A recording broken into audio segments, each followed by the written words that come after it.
আমরা এই বাতিঘর নিয়ে টোটালি সন্তুষ্ট নয়। কথাটা আমি বলতেছি, একটু মন দিয়ে শুনবেন কেন বলতেছি। আমাদের যে ব্রিটিশ নির্মিত যে বাতিঘর ছিল সেটা কিন্তু কুতুবদিয়া থেকে হারিয়ে গেছে। আমরা যতদূর জানি কুতুবদিয়ার মাঝখানে ওই বাতিঘর নির্মিত হয়েছিল, কিন্তু একটু যদি আপনারা লক্ষ্য করেন কুতুবদিয়ার 6 ভাগের 1 ভাগও নাই এখন, বলতে গেলে বাকি অংশটাও চলে যাবে। আমি আপনাদের এই বিষয়ে একটা কবিতাও শোনাতে চাই। চারদিকে জল, মাঝখানে স্থল, নাই কোনো বেড়িবাদ, আসে ফসলের আবাদ। কুদিয়ার টাকার মতো হারিয়েছি কত অঙ্গ, আমরা যেন হাত পাছাটা অচল পঙ্গ।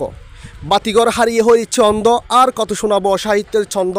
বর্ষাকাল আসলেই আতঙ্কে ঘুম হয় না, যেন মনে হয় রাতের আধারে সমুদ্রের পানিগুলো গায়ের উপর ভেসে যাচ্ছে তুফানি বন্যা। এই যে কুতুবদিয়ার এত অনুন্নত হইবার কারণ ইনের পিছনে ব্যর্থতা হারার। এই কুতুবদিয়া বিশেষ করে বাংলাদেশের অর্থব্যবস্থায় অনেক বড় ভূমিকা রাখেন। যদি কবির ভাষায় হই, কুতুবদিয়া একটি লবণ, মাছ, মৎস্য, যেন এই দ্বীপ একটি প্রাকৃতিক সম্পদের উৎস। সব কিছু নিয়ে যাচ্ছে, বিনিময়ে কী দিচ্ছে? বঙ্গোপসাগরে ডুবে যাচ্ছে।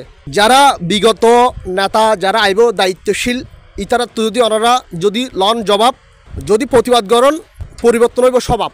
এই কুতুবদিয়া লইয়েরে বিভিন্ন মানুষের বিভিন্ন ধরনের মনের ভিতরে কঠিন ভাষা লুকিত আছে, যেদিন কে আর প্রকাশ করি না পারে। কুতুবদিয়া এত পিছনে পরিবার কারণ কি? পিছনে ব্যর্থতা হারার।